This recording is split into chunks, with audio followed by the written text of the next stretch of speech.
이성적으로는 할 수 없는 그러한 행위였습니다.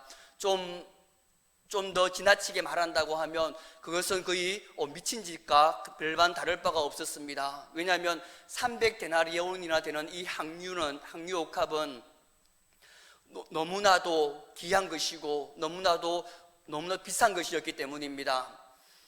하루의 노동자의 품삯을 보면 한 데나리온이라고 합니다. 그렇기 때문에 300데나리온이라고 하는 것은 오늘날 공휴일까지 포함시키면 꼬박 1년의 그러한 노동자의 품삯과 동일한 것입니다.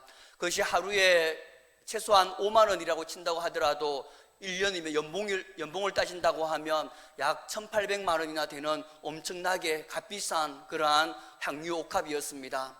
상식적으로 제자들의 그러한 생각처럼 그 1,800만 원이나 되는 2,000만 원에 가까운 그것을 팔아서 가난한 사람들에게 나누어 주는 것, 그것이 하나님의 뜻이고 하나님의 말씀일진데 마치 마리아처럼 그것을 예수님의 머리에 붓고 그렇게 한다는 것은 현실적으로 봤었을 때, 이성적으로 봤었을 때 그것은 정말 있을 수 없는 그러한 일이었습니다. 그러함에도 불구하고 예수님께서는 마리아의 그 중심을 아시고 그것이 하나님께 감사하고 또 예수님을 바라보면서 너무나도 감사하기 때문에, 사랑했기 때문에 그러한 것들을 바라보면서 이 마리아의 사건을 바라보면서 예수님은 온 천하에 어디서든지 예수님을 증거하는 그러한 곳에서는 이 마리아가 행한 이 일도 함께 증거하여서 그를 기념하라라고 그렇게 말하고 있습니다.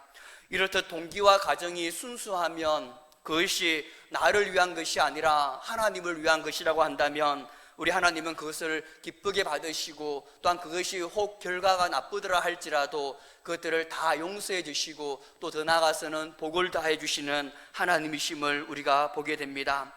반면 오늘 이스라엘 백성들은 하나님이 아니라 우리를 위하여 우리를 인도할 신을 만들라라고 그렇게 이야기하면서 자신을 위한 그러한 행위로 나아갑니다.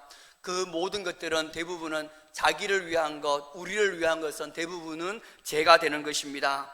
그 좋은 예가 바로 바벨탑 사건입니다.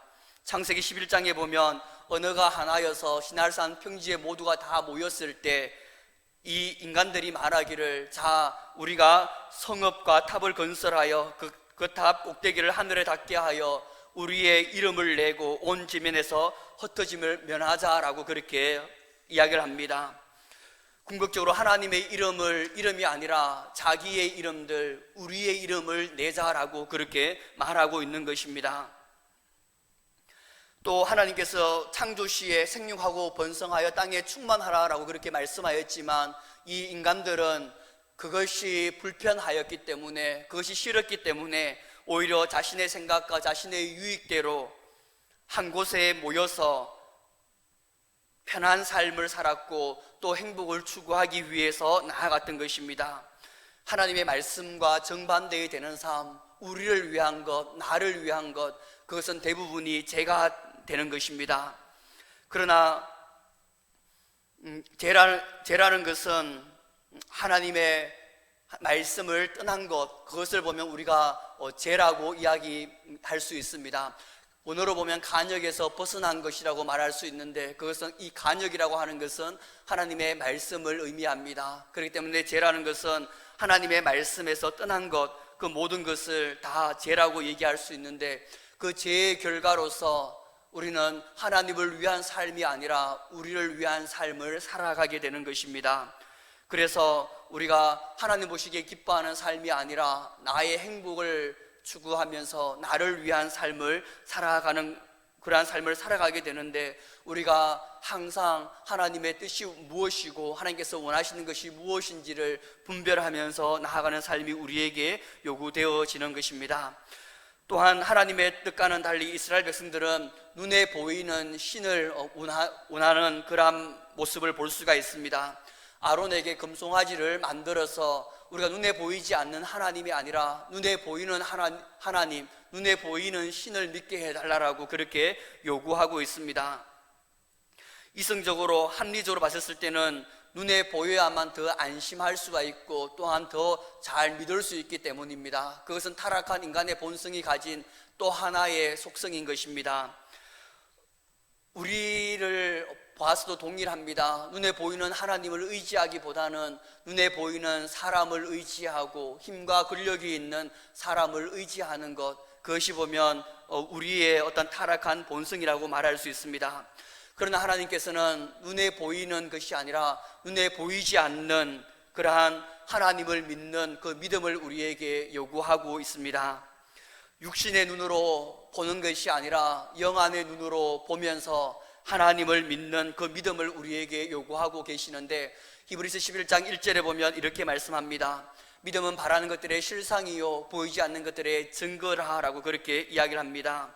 모세를 통해서 수많은 그러한 기적을 베푼 그 은혜를 보면서 눈에 보이지 않지만 그 믿음의 눈을 들어서 하나님을 믿으라라고 그렇게 우리에게 말씀하고 있는 것입니다. 출애굽시켜서 구원하여 주셨고, 또 위기의 상황 가운데서 홍해의 그 물을 가르셔서 마른 땅으로 걸어가게 하시고, 또 매일 만나와 메추라기를 주시면서 일용할 양식을 주시고, 또 목이 말라서 간절히 하나님을 찾았을 때 반석에 물을 내어서 먹이게 하시는 등 그 모든 것들을 바라보면서, 너의 모든 삶을 바라보면서 보이지 않는 그 하나님을 믿는 믿음을 가지라라고 말하고 있는 것입니다. 오늘날 우리에게도 동일합니다. 우리를 구원해 주셨을 뿐만이 아니라 지금까지 많은 환난과 고난 가운데, 많은 장애물과 또 많은 어려움 가운데서 우리를 지켜보호해 주시고 인도해 주신 그 에베네셀의 하나님을 믿으라라고 우리에게 말씀하고 있고, 또한 영안의 눈을 열어서 우리가 그 하나님을 의지하면서 나아가라라고 우리에게 말씀하고 있습니다. 또한 하나님의 뜻과는 달리 이스라엘 백성들은 내가 원하는 예배를 드리면 된다라고 그렇게 여겼습니다.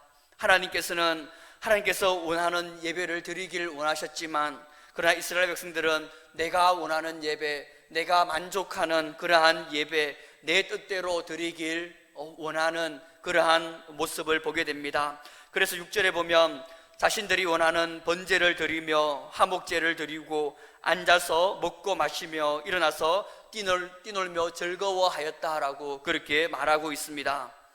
그러나 하나님께서 원하시는 예배는 하나님과 교통하면서 나아가는 예배, 하나님과 교제하는 그러한 예배입니다.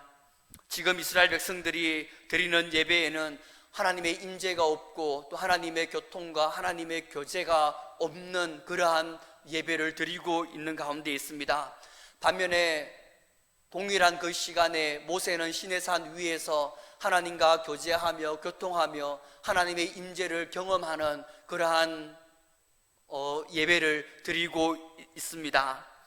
같은 시간 또 시내산이라는 같은 공간에서 예배를 드리지만 하나님께 나아갔지만, 그러나 모세는 하나님의 임재와 하나님의 그 은혜와 그 교통하심을 충만하게 누리고 있는 반면에 이스라엘 백성들은 전혀 그것을 누리지 못하였습니다.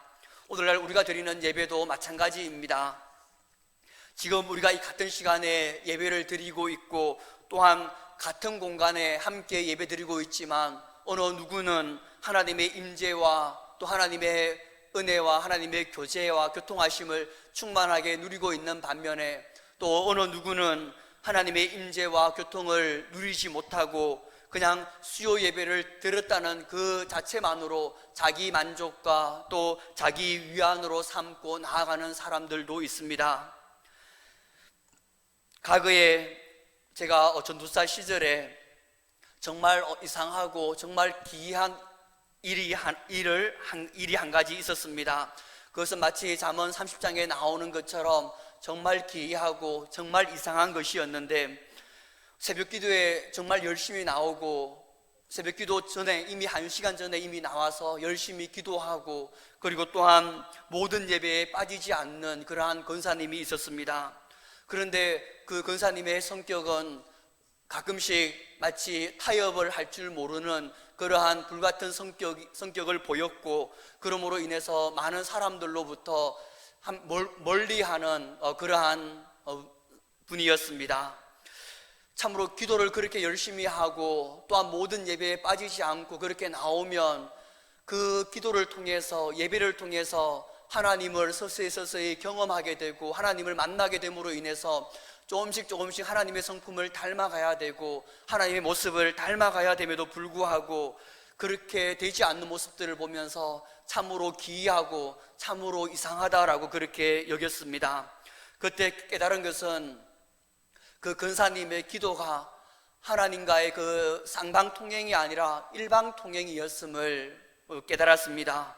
기도는 하나님과의 대화이기 때문에 내가 아뢰는 것을 다 충분히 아뢰고 난 다음에 또 하나님께서 나에게 하시는 그 말씀이 무엇인지 들으려고 하고, 또한 기도 가운데 하나님의 임재와 은혜를 또 누림으로 말미암아서 내가 변화될 부분들이 변화되고 내가 고쳐야 되는 부분들이 무엇인지 깨닫고 그렇게 나아가야 됨에도 불구하고 일방통행이었기 때문에 내가 할 말만 다 하고 난 다음에 기도를 그쳤기 때문에 그 권사님의 성품이 변화되지 않고 다른 사람들과 어울리지 못하는 그러한 고집이 센 그러한 분으로 계속해서 남고 있었습니다. 내가 기도하고 싶은 내용만을 기도하는 것이 아니라 하나님께서 원하시는 것이 무엇인지, 또 하나님께서 나에게 뭐라고 말씀하고 있는지 그것들을 귀담아 듣는 그러한 훈련도 우리에게 필요한 것입니다. 그래서 우리가 기도를 통해서, 예배를 통해서 하나님께서 우리에게 말씀하시는 세미한 음성과, 그리고 또한 하나님께서 나에게 또 말씀하시는 내가 고쳐야 되는 그러한 부분들과, 또한 하나님의 뜻과 그 마음을 아는 것, 그것이 보면 우리에게 요구되어지는 것입니다. 그래서 우리의 예배가 내가 원하는, 내가 만족하는 예배가 아니라 하나님께서 원하시는 예배, 하나님의 임재와 은혜가 함께 임하는 그러한 예배가 되기를 소망합니다. 하나님께서 원하시는 예배는 모세처럼 예배 가운데 하나님의 임재를 경험하고 하나님과 교통하는 예배, 신령과 진정으로 영과 진리로 하나님께 예배하는 그러한 예배와 또한 그러한 기도를 우리에게 원하고 계십니다. 그렇게 나아가기 위해서는 우리가 사모함이 필요합니다. 사모함이 없이 그냥 이 자리에 나온다고 한다면 우리는 작은 은혜만 받을 수가 있지 하나님의 그 충만한 임재와 은혜와 그 교통함을 누리지 못하게 될 것입니다. 그러므로 우리가 예배의 자리에 나오기 이전에 사모함으로 하나님을 만나려고 하는 그러한 간절함으로, 또 하나님을 사랑하는 그러한 마음으로 이 자리에 나아옴으로써 하나님을 좀 더 깊이 경험하고 하나님을 좀 더 교통하는 그러한 우리의 예배와 또한 우리의 기도가 되기를 주님의 이름으로 축복합니다. 하나님께서는 두 번째로는 올바른 분별력을 가져라라고 우리에게 끊임없이 요구하고 계십니다. 오늘날 너무나도 다양한 뉴스들이 많이 있고 또한 신문들도 많이 있고 또 각색된 많은 프로그램들이 방영되고 있기 때문에 내가 어떠한 뉴스를 듣고 내가 어떠한 신문을 읽고 내가 어떠한 프로그램을 보느냐에 따라서 우리의 생각과 뜻, 그리고 더 나아가서는 우리의 이념까지도 그렇게 변화되어지게 되는 것입니다. 그렇기 때문에 우리가 오늘날은 항상 분별력이 요구되어지는데 우리가 어떤 것이 과연 하나님의 뜻이고 어떤 것이 하나님의 말씀에 합당한 것인지 항상 분별하면서 나아가야 되는 것입니다. 이스라엘 백성들이 우리를 위하여 우리를 인도할 신을 만들라라고 그렇게 이야기하였을 때 그 당시 제사장이었던 아론은 백성들이 요구하기 때문에 그대로 수용하고 금송아지의 우상을 만드는 모습을 우리가 볼 수가 있습니다.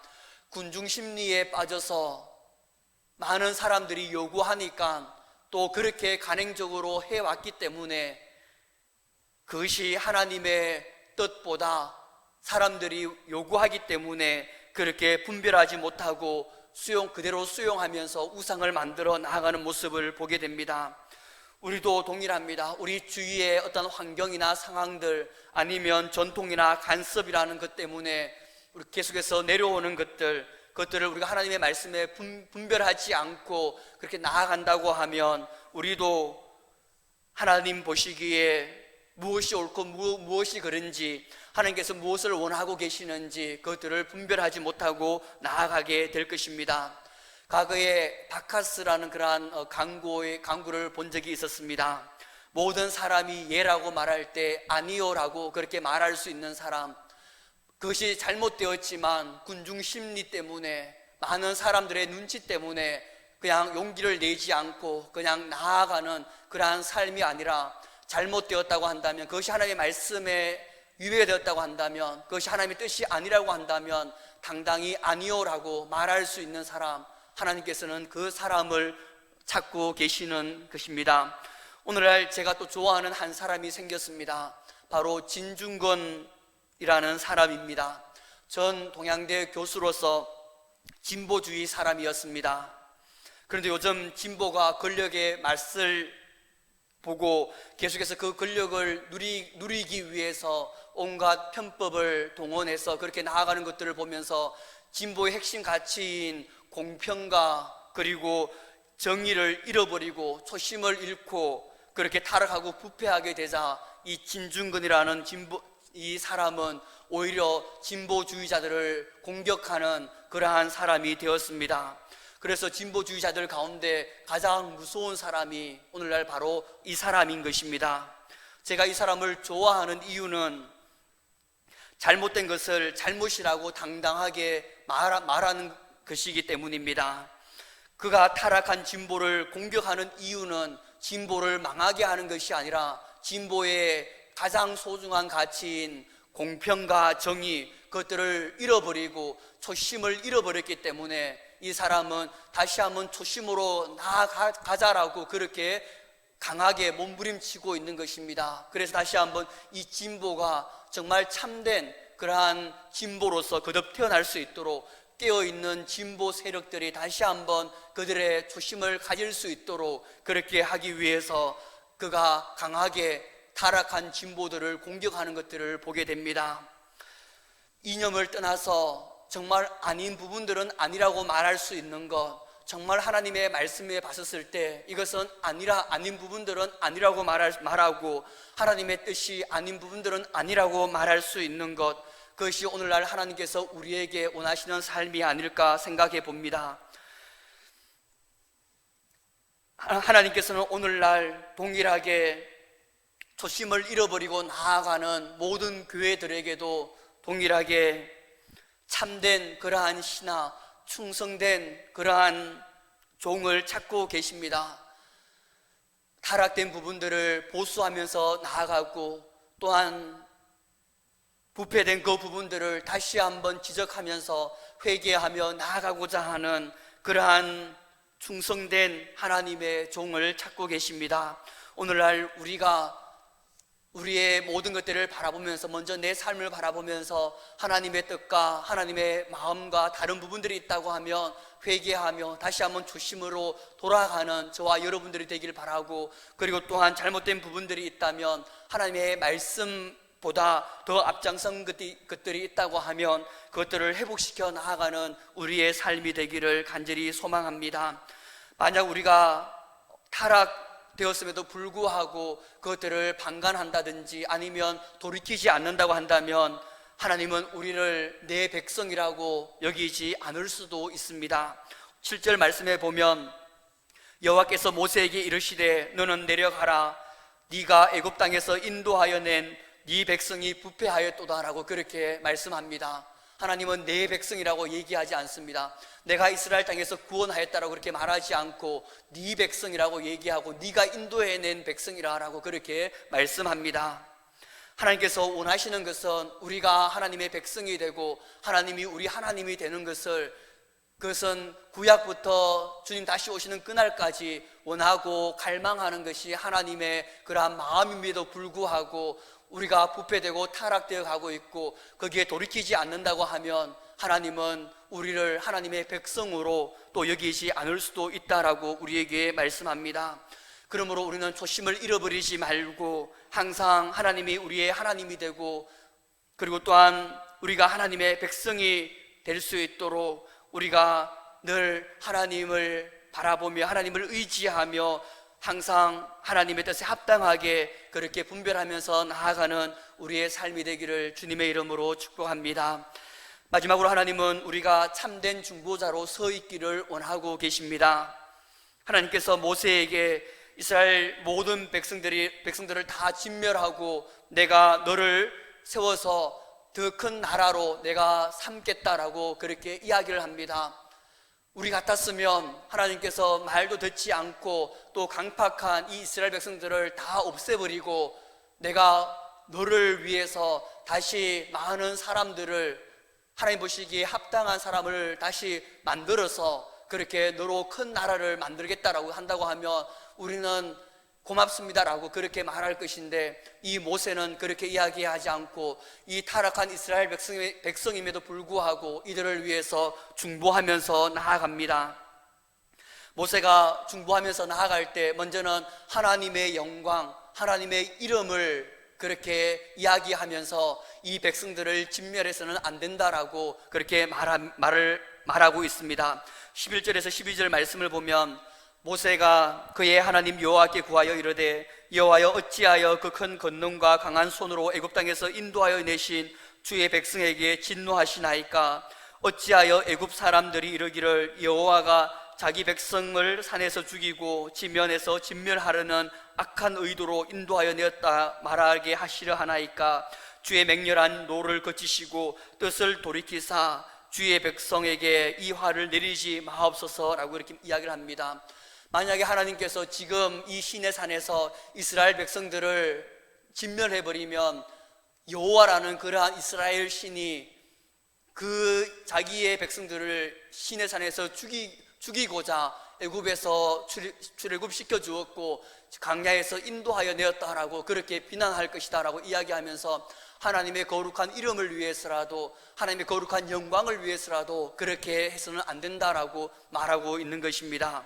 또한 모세는 두 번째로는 하나님의 언약을 기억해 달라라고 그렇게 간구하고 있습니다. 13절에 보면 주의 종 아브라함과 이삭과 이스라엘을 기억하소서. 주께서 그들을 위하여 주를 가리켜 맹세하여 이르시기를 내가 너희의 자손을 하늘의 별처럼 많게 하고 내가 허락한 이 온 땅을 너희 자손에게 주어 영원한 기업이 되게 하리라 하셨나이다 라고 그렇게 이야기를 하면서 하나님께서 아브라함과 이삭과 야곱에게 언약하신 그 언약을 기억하면서 이 악한 이스라엘 백성이라 할지라도 용서해 달라라고 하나님께 간구하고 있는 것입니다. 만약에 이 이스라엘 백성들을 진멸하게 하길 원하신다고 한다면 내 이름을 생명책에서 지워버려 달라라고 그렇게 자신의 그 목숨까지도, 자신의 그 영생까지도 하나님께 이야기하면서 이스라엘 백성들을 위해서 중보하는 모습을 보게 됩니다. 그랬을 때 하나님께서는 이 모세의 중보 기도를 들으시고 뜻을 돌이켰다라고 14절에 보면 말씀하고 있습니다. 하나님은 이스라엘 백성들을 진멸하기 위해서 모세에게 이렇게 말씀하지 않았습니다. 내가 이스라엘 백성들을 다 진멸하고 너로 말미암아서 큰 나라로 이루겠다라고 그렇게 말하지 않았습니다. 왜냐하면 하나님께서 만약 진멸할 것이라고 마음먹었다고 한다면 모세가 아무리 중보기도 할지라도 그냥 하나님은 그대로 하나님의 뜻대로 행하셨을 것입니다. 하나님은 모세가 이렇게 중보하면서 나아가기를 원하셨던 것입니다. 그래서 마지못해 하나님은 모세의 그 중보기도를 들으시고 마음을 돌이키는 그러한 편을 택하였던 것입니다. 하나님께서는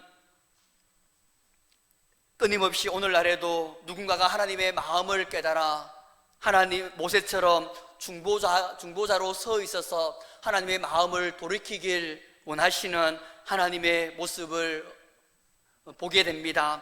에스겔서 22장 30절 이하에 보면 이 땅을 위하여 성을 쌓으며 성 무너진 데를 막아서서 나로 하여금 멸하지 못하게 할 사람을 내가 그 가운데서 찾다가 찾지 못하였으므로 내가 내 분노를 그들 위에 쏟으며 내 진노의 불로 멸하여 그들 행위대로 그들 머리에 보응하였느니라 주 여호와의 말씀이니라 라고 그렇게 말씀합니다. 하나님께서는 누군가가 하나님의 마음을 깨달아 이 무너진 성을 다시 쌓으며 그리고 하나님으로 하여금 진멸하지 못하도록 막아설 수 있는 사람, 하나님께서 원하시는 궁극적인 목표는 바로 그것입니다. 그러한 사람이 한 사람만 있다고 한다면, 그런 중보자가 있다고 한다면 하나님께서는 그 마음을 돌이키시고 그것들을 다시 한번 하나님의 백성들 가운데 용서해 주시고 그들을 통해서 다시 한번 하나님의 나라를 회복시켜 나갈 것입니다. 오늘날 우리에게도 하나님께서 요구하고 계시는 것이 모세처럼 정말 참된 중보자로서 하나님의 마음을 돌이킬 수 있는 사람, 내가 진멸하겠다라고 그렇게 말할지라도 정말 자신의 목숨을 걸고 이 나라 이 민족을 위해서 중보하는 그러한 사람만 있다고 한다면 하나님은 끊임없이 용서하시고 끊임없이 하나님 오래 참으시는 하나님이심을 보게 됩니다. 오늘날 우리가 모세처럼 참된 중보자로 서 있기 위해서는 날마다 먼저 내 자신을 회개하면서 그렇게 나아가야 됩니다. 하나님은 거룩하신 하나님이시기 때문에 우리가 회개하지 않고 기도한다면 하나님은 그 기도를 기뻐 받으시지 않기 때문입니다. 그럼 날마다 우리 자신을 회개하면서 또한 중보 기도를 할 때는 항상 내 자신을 먼저 하나님께 올려드리는 기도가 필요하고, 그리고 또한 주님의 마음을 깨닫고 또한 주님의 그 뜻을 깨달아서 우리가 주님의 마음으로 기도하며 나아갈 때 하나님께서 우리의 기도를 들으시고 가장 선한 길로 인도하여 주시고 또한 우리의 그 기도 가운데 응답해 주셔서 우리가 원하는 그러한 부흥의 역사를 일으켜 주실 것입니다. 우리가 참된 중보자로서 그렇게 온전히 나아가는 올 한 해가 되기 위해서 몸부림치는 저와 여러분들이 되기를 주님의 이름으로 축복합니다. 말씀을 맺겠습니다. 새해가 시작된 지 이제 일주일이 지나가고 있습니다. 올 한 해를 다시 한번 일주일 동안의 삶을 돌아봤을 때 먼저 저 자신도 먼저 참된 예배자로 온전히 서지 못하였고 또한 참된 기도로 나아가지 못하였고 또 하나님께서 원하시는 참된 중보자의 그런 삶을 살아가지 못하였음을 다시 한번 보게 됩니다. 이 말씀을 준비하면서 이 시간 이후부터는 정말로 하나님께서 찾으시는 참된 예배자, 정말 내 만족을 위해서 예배를 드리는 것이 아니라 하나님께서 원하시는 예배, 하나님께서 원하시는 기도를 드리는 그러한 자, 그리고 또한 내가 참된 예배와 참된 기도를 드림으로 말미암아 하나님의 성품을 닮아가고 또한 모든 것을 하나님의 지혜로 말미암아 모든 것을 분별할 수 있고 또 참된 중보자로 나아감으로써 하나님께서 찾으시는 그 한 사람이 되기 위해서 몸부림치는 올 한 해가 되기를, 우리 모두가 되기를 주님의 이름으로 축복합니다. 기도드리겠습니다. 사랑하는 아버지 감사드립니다.